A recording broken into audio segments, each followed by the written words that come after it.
ও মুরব্বী, ও বাবা, চুল পাইকা সাদা, দাড়ি পাইকা সাদা, এখনো গুনাহ ছাড়তে পারেন নাই। কবে ছাড়বেন বলে? এখন আপনি টেলিভিশনের সামনে বসে থাকেন, এখনো সিনেমা দেখেন, আপনি এখনো খেলা দেখেন, এখনো গুনাহ করেন, তো কবে ছাড়বেন আপনি? মালিক চূড়ান্ত ভাবে আমাকে আপনাকে সতর্ক করতেছেন, দাড়ি পাকায়া দিয়া, চুল সাদা করে দিয়া আপনি ফেরত আসবেন কবে বলেন? আর কত, আর কত, ও বাবা বলেন না, আর কত, আর কত বাইরে করবেন? মালিক ডাকে ডাকে ডাকে, আয় না আয়। প্রতিদিন রাতে, শেষ রাতে মালিক চলে আসেন দুনিয়ার আকাশের কাছে, এসে এসে ডাকতে থাকেন, ও আমার বান্দা তুই কই কই, কে গুনাহ করছস, কে গুনাহ করছস? কি মালিক, কি মালিক! দুনিয়ার মানুষ অপরাধীকে খুঁজে শাস্তি দেওয়ার জন্যে, আমি এমন এক মালিক পাইছি যে মালিক অপরাধীকে খুঁজে মাফ করার জন্যে।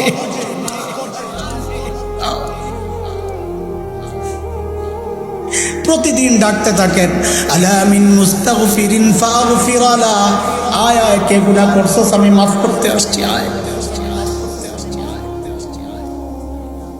ডাক দেন মালিক, দিল থেকে ডাক দেন, এখন না, একা একা চুপে চুপে দিল থেকে ডাক দিবেন, ও আল্লাহ আমি গুনাহ করছি। সাইয়্যিদুল ইস্তিগফার আছে একটা, ইস্তিগফারের মধ্যে সবচেয়ে দামি ইস্তিগফার নেতা, ওইটার শব্দগুলো একটু খেয়াল করে করে মালিকরে বলবেন, কথা বলেন মালিকের সাথে একা একা। এই দুইটা বাক্য আমার কলিজায় এমন ভাবে আঘাত করে, আরে কি শিখাইছেন আমার নবী, শব্দগুলা কি? আল্লাহুম্মা আনতা রাব্বি লা ইলাহা ইল্লা আনতা খলাকতানি ওয়া আনা আবদুকা।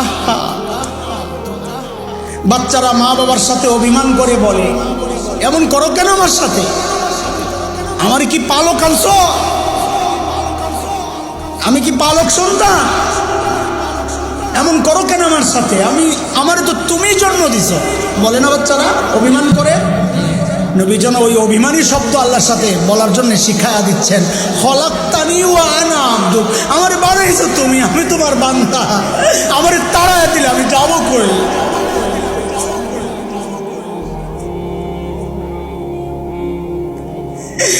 কই যাব? তুমি ছাড়া মাফ করবে কে বলো? কার কাছে যাওয়া ভিক্ষার হাত পাতবো বলো? কি দোয়া শিখাইয়া দিচ্ছেন নবী ভাই, কি দোয়া শিখাইয়া দিচ্ছেন। ওইভাবে মালিককে বলেন না একা একা,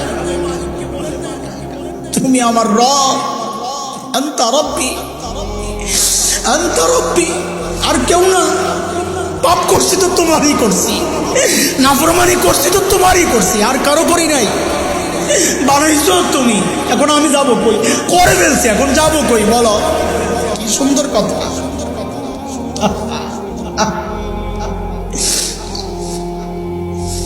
হাদিসে আসছে, বান্দা যখন আল্লাহকে এইভাবে ডাকেন, আল্লাহ এতটা খুশি হন, এতটা খুশি হন। নবী বলেন, মরুভূমির মধ্যে যখন কারো বাহন হারায় যায়, ওই মরুভূমির বাহন হারানো, এটা এই জমিনে থাইকা বুঝবেন না। শত শত মাইল বাড়ি ঘর নাই, পানি নাই, বৃক্ষলতাহীন জনশূন্য বালুকাময় জায়গা, হঠাৎ বাহনটা হারিয়ে গেছে, যে বাহন ছাড়া তার চলার কোনো ব্যবস্থা নাই, আবার খাওয়া এবং পানি দুইটাই বাহনের মধ্যে, সব শেষ। বলেন এই মানুষটার পেরেশানি কোন লেভেলে হতে পারে? নবী বলেন, ওই মানুষটা যদি হঠাৎ তার বাহন, তার খাবার, তার পানিটা ফেরত পায়, সে যেমন খুশি হয়, বান্দা গুনাহ করার পর যখন আল্লাহর কাছে ফেরত আইসে আল্লাহরে ডাক দেয়, আল্লাহ ওই বান্দার উপর ওই রকম খুশি হয়। চিন্তা করছে, চিন্তা করছে, চিন্তা করছে, কয়বার বলে এরকম কয়বার আল্লাহকে বলবো? বারবার ভুল করে করে বারবার বললেই কি আল্লাহ ছেড়ে দিবে? আমি তো কতবার এরকম বলছি আল্লাহর কাছে। তো আল্লাহ বলেন, তুই কি আমার দুনিয়ার মানুষের মতো মনে করছস? তুই কত গুনাহ করছস আগে ওইটা বল। হাদিস এইভাবেই শিখাইছি, তোমার গুনার পরিমাণ কত বলো? বলে অনেক। আরে অনেক কত? তো আল্লাহ তাআলা একবারে নবী আলাইহিস সালামকে জানায়া দিয়েছেন, হাবিব আমার, আমি গফফার, আমি গফফার। আপনার উম্মতকে জানায়া দেন, আমার বান্দাদেরকে জানায়া দেন, একজন বান্দার গুনাহ কয়জন? একজন বান্দার গুনার পরিমাণ যদি গোটা দুনিয়াটা ভরে যায়, গোটা দুনিয়া ভরছে, ময়রা কৌপুরের দিকে স্তব দিতে থাকে, স্তব দিতে দিতে, আরে আসমান কত দূরে, হাজার কোটি মাইল দূরে নক্ষত্র আবিষ্কার করা গেছে, কিন্তু আসমান যে কত দূরে এখন পর্যন্ত বিজ্ঞানীরা চিন্তাও করতে পারে না। আল্লাহর নবী বলেন, আল্লাহ তাআলার কথা নবী আমাদেরকে শোনাইতেছেন, আল্লাহ বলেন আমার বান্দার গুনার পরিমাণ যদি গোটা দুনিয়া ভরতে ভরতে ভরতে ভরতে যায়, আসমানের সাথে লাগে, আর বান্দা যদি আমার কাছে মাফ চায়, আল্লাহ বলেন লা উবালি, আমার কোনো পরোয়া নাই, আমি তার সব গুনাহ মাফ করে দেব।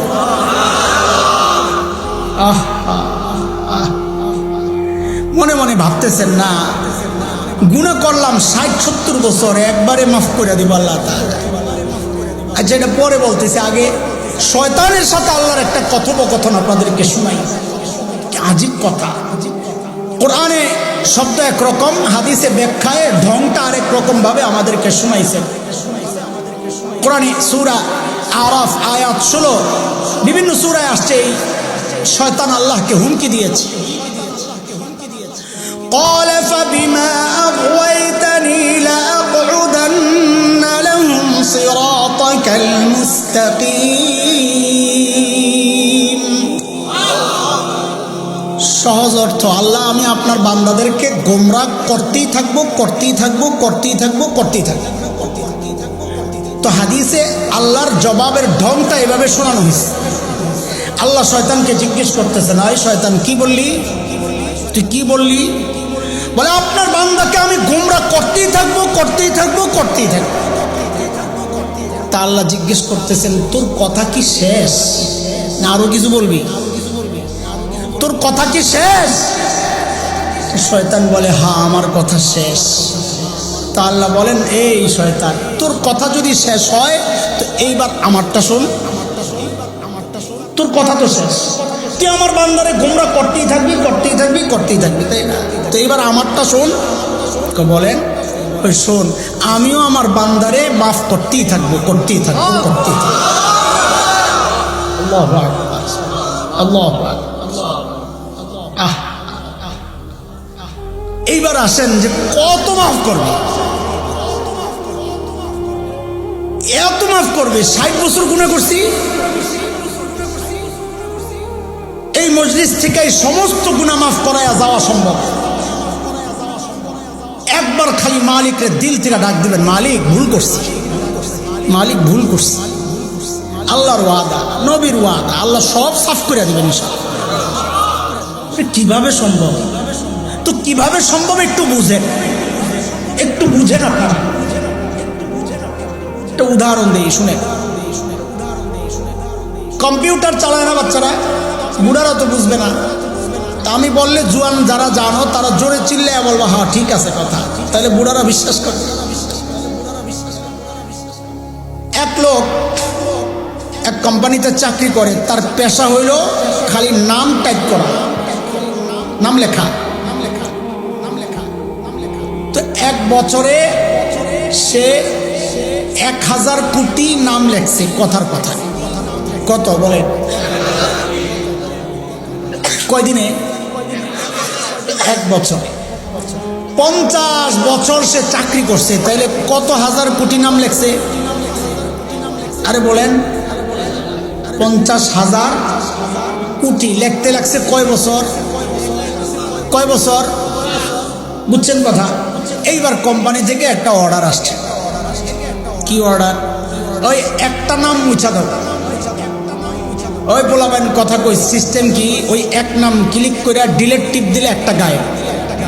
কথা বলেন, বলে আরো সন্দেহ বাড়ে।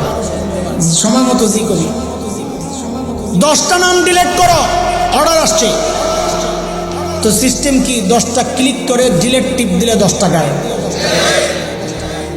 কোম্পানি থেকে অর্ডার আসছে, সবগুলা ডিলেট করে দাও। সিস্টেম কি? ডিলেটে টিপ দিলে উপরে লেখা আসে অল ডিলেট, আসে আসে। আরে কথা বলো, আসে মানে কি? অল ডিলেটে ওকে দিয়া টিপ দিয়া ওকে টিপ দিলে কয়টা গায়েব হয়? সব না দুই একটা থাকে? লিখতে লাগছে কয় বছর? কয় বছর? মুছতে লাগছে কয় টিপ? এক টিপে মুছে গেছে 50 বছরের আমল। আল্লাহু আকবার। এরে দোস্ত, আমার আর তোমার হাতের বানানো কম্পিউটারে যদি অল ডিলেট অপশন থাকে, এক টিপ দিয়া 50 বছরের আমল গায়েব করা যায়, তাইলে তুমি কি মনে করছো মালিকের ক্ষমতা কম্পিউটারের চেয়েও দুর্বল? আমাদের মালিককে আমাদের গুনার আমল নামায় অল ডিলেটে টিপ দিয়ে একবারে সব গায়েব করতে পারেন না? আয় মালিক, আল্লাহ। শুধু মালিককে বলতে হবে, মালিক আমি একটা গুনাহ রাখতে চাই না, একটা গুনাহ রাখতে চাই না, তুমি একটু আমার আমল নামায় অল ডিলেটে টিপ দিয়ে আবার গুনাহটি মাফ করে দাও। মালিক বলেন আমি তো ওই অপেক্ষায় বসে আছি, তুই কখন বলবি মালিক মাফ চাই? মালিক বলেন আমি সাথে সাথে মাফ করে দিব। শুধু মাফ না, মালিকের পক্ষ থেকে আবার বোনাসও আছে। কি আছে? কি আছে? আচ্ছা বলেন তো, কম্পিউটারে 50,000 কোটি নাম লেখছে, টিপ দেওয়ার পর কম্পিউটারটা তো একটু মুচ্ছা টুচ্ছা রিফ্রেশ কইরা আবার স্টার্ট দিছে, তাইলে কি অটোমেটিক অন্য আরো 50,000 কোটি নাম ঢুকে যাবে? অটোমেটিক ঢুকার কোনো ব্যবস্থা আছে? আল্লাহ কয় আমার হিসাবে এরকম না, আমার হিসাবে এমন না। বলে আপনার হিসাব কি? তো আল্লাহ তাআলা সূরা ফুরকানের মধ্যে আল্লাহর হিসাব জানায় দিয়েছেন, আমি আর কম্পিউটার কি এক মনে করছিস তুই? না না না। তো মালিক বলেন ইল্লা মান তাবা ওয়া আমানা ওয়া আমিলা আমালান সালিহা ফাউলাইক ইউবাদদিলুল্লাহু সাইয়্যাতিহিম হাসানাত ওয়া কানা আল্লাহু গফুরুর রহিমা। আল্লাহ বলেন এই শোন, আমার এক গুণ আমি গফুর, আমার গফুর গুণের দ্বারা আমি তোর সব গুনাহ তো মাফ করি, কিন্তু আমার আরেক গুণ আছে, আমি রহিম। তো রহিম মানে আমি বোনাস দেই, বোনাস। আল্লাহ কি বোনাস? তা আল্লাহ বলেন এরে আমার বান্দা, গুনাহ করার পর তুই যদি পাক্কা দিলে তওবা করস, ইমান ঠিক রেখা আমল ঠিক রেখা, তো আমি ওই গুনাহগুলো তো সরাই, কিন্তু মনে রাখ গফুর দিয়া সরাইছি, রহিম রয়ে গেছে। রহিমের কাজ কি? কয় বোনাস। কি বোনাস? তা আল্লাহ বলেন যেই কয়টা গুনাহ তুই করছিলি ওই কয়টা গুনাহ সরায়া ঠিক ওই কয়টা নেকি আমি তোর আমল নামায় ঢুকায়া দিই।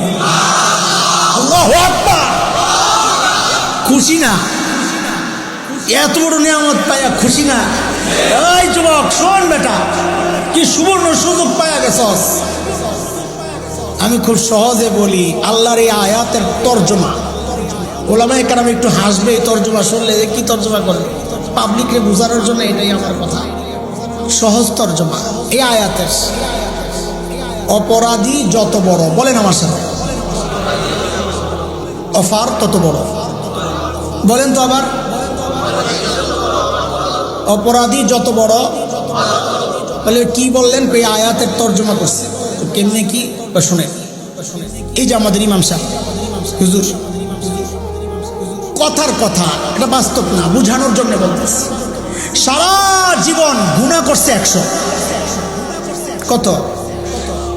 হঠাৎ কোনো বুজুর্গের সোহবতে যায়া দিল পাল্টায় গেছে, তুলপার শুরু হয়ে গেছে, তওবা করে কান্নাকাটি করে পাক্কা দিলে তওবা করছে, আর গুনাহ করবে না। বলেন আমল নামায় গুনাহ এখন আছে কয়টা? আরে 100 তো আগে ছিল, তওবার পরে আছে কয়টা? গুনাহ একটাও আছে? একটাও আছে নাই, সাফা। কিন্তু বোনাস নেকি পাইব কত? কাজে আমল নামায় নেকি ঢুকছে কত?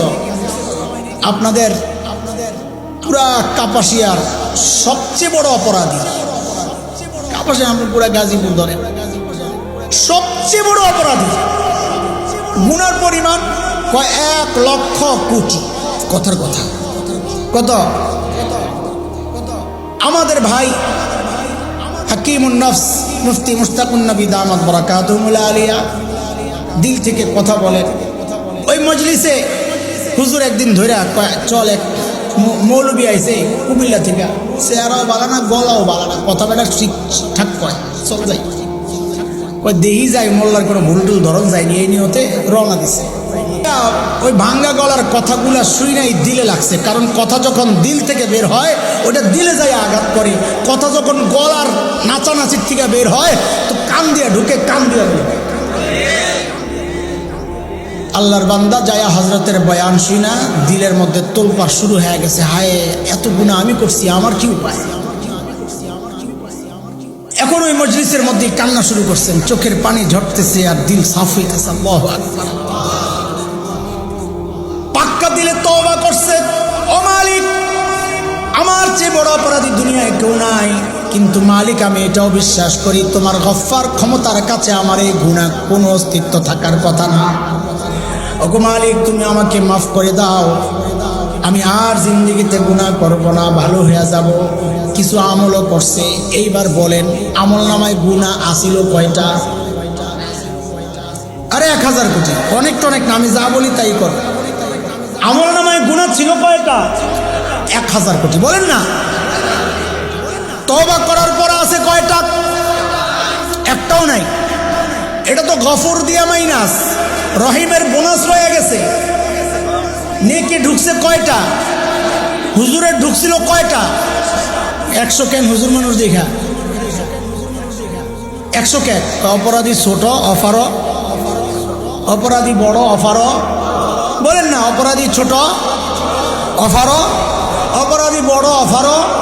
বললে কই পাইছেন? করে আল্লাহর কালামের কথা, ইল্লা মান তাবা ওয়া আমানা ওয়া আমিলা আমালান সালিহা ফাউলাইক ইউবাদদিলুল্লাহু সাইয়্যাতিহিম হাসানাত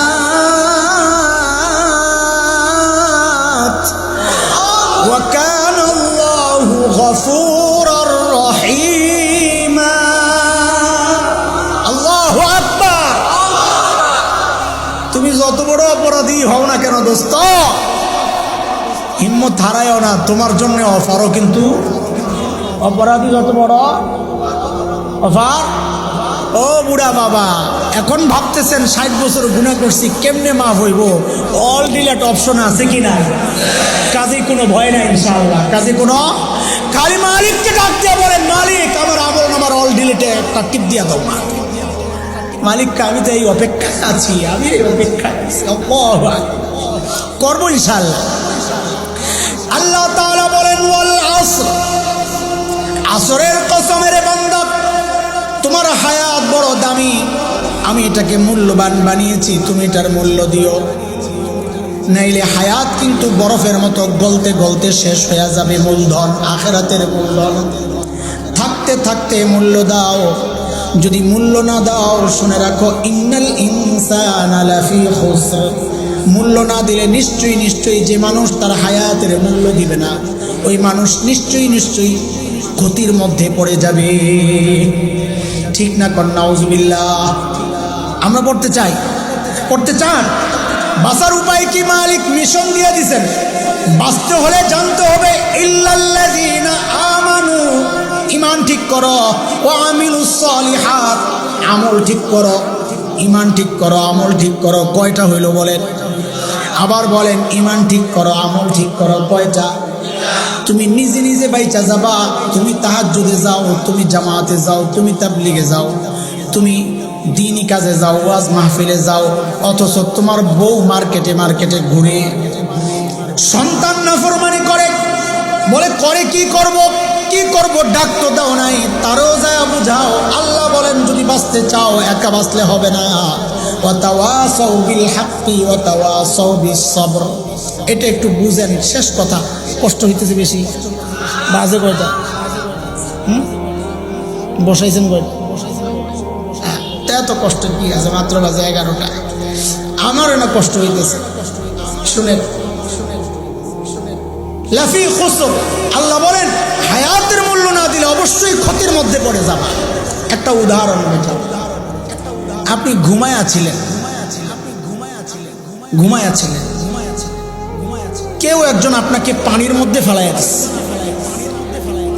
ওই যে আল্লাহ বলেন ক্ষতি আপাতত বুঝার জন্য ওই পানিটাকে মনে করেন ক্ষতি, আপনাকে পানির মধ্যে ফেলাইয়া দিচ্ছে। এখন আপনার প্রথম কাজ কি হবে? ঘুম থেকে ওঠা, তাই না? আরে প্রথম কাজ কি? ঘুম থেকে ওঠা, এটা হলো প্রথম কাজ। তা আল্লাহ যেন ওইভাবেই বলতেছেন, এরে বান্দা, হায়াতের মূল্য না দিয়ে যদি ক্ষতির মধ্যে পড়ো তো তোমার সর্বপ্রথম কাজ হচ্ছে ঘুম থেকে ওঠা, মানে তোমার ইমান ঠিক করা। হায় হায় কি করতেছে? 2 নাম্বার, ঘুম থেকে উঠাই কি হাত পাও ছেড়ে দিয়ে দাঁড়ায় থাকবেন, না কিছু কাজ করা লাগবে, সাঁতরাইয়া উপরে ওঠা লাগবে? আল্লাহ বলেন বাঁচতে হইলে 2 নাম্বার কাজ করতে হবে, ও আমিরুস সলিহাত, সাঁতরাইয়া উপরে ওঠো। যেই সাঁতরাইয়া উপরে উঠতে যাচ্ছেন হঠাৎ লক্ষ্য করলেন আপনার পায়ের মধ্যে রশি একটা বাঁধা। ওই রশি কে বাইন্দা রাখছে? আপনার এক ভাই, আপনার এক বোন, আপনার ছেলে, আপনার বউ রশি দিয়া বাইন্দা আপনাকে আটকায় রাখছে নিজেদের সাথে। তখন আপনার কাজ কি? সাঁতরাইয়া উপরে উঠতে পারবেন না, উপরে যাবেন আবার নিচে নিবে, উপরে যাবেন আবার নিচে নিবে। তা আপনার কাজ কি? দৌড়াইয়া তাদের কাছে যাইয়া ওখান থেকে আগে রশি খুইলা ওদেরকে সহ উপরে দিয়ে ওঠা। একা বাঁচতে চাইলে পারবা না, কারণ রশি তো বান্দা আপনজনকে নিয়ে বাঁচতে হবে, তো কষ্ট তো হবে আপনজনকে নিয়ে বাঁচতে গেলে। আল্লাহ কয় কষ্ট হবে, আমিও জানি। 4 নম্বর কাজ হচ্ছে ওই কষ্ট তোমাকে ধৈর্যের সাথে মোকাবেলা করতে হবে। এই 4 কাজ যদি করো তো ওই পানির মধ্যে বিপদে পড়লেও তুমি রক্ষা পাওয়া যাবা। ইল্লাল্লাযীনা আমানু ওয়া আমিলুস সলিহাত ওয়া তাওয়াসাউ বিল হাক্কি ওয়া তাওয়াসাউ। বুঝে আসছে নি কথা? গোটা সূরাটার মধ্যে আল্লাহ এই কথাটাই বলেছেন, গুনাহ থেকে বাঁচতে হবে, হায়াতকে কাজে লাগাইতে হবে, ঈমান ঠিক করতে হবে, আমল ঠিক করতে হবে, অন্যকেও দাওয়াত দিতে হবে, আপনজনকেও জাহান্নাম থেকে বাঁচাতে হবে। এই বাঁচাইতে গেলে আপনার উপর ধমকি আসবে, দ্বীনের কথা বলতে গেলে ধমকি আসবে, হুমকি আসবে, আপনি আতঙ্কের মধ্যে থাকবেন, পেরেশানিতে থাকবেন। আল্লাহ বলেন সবরও করো, অবাশশিরিস সাবিরিন। যদি এই লাইনে আগাইতে পারো, শুনে রাখো তোমার জন্য আমি জান্নাত রেডি করে রাখছি। চাই তো জান্নাত, চাই জান্নাত ইনশাআল্লাহ, আরে চাই জান্নাত ইনশাআল্লাহ।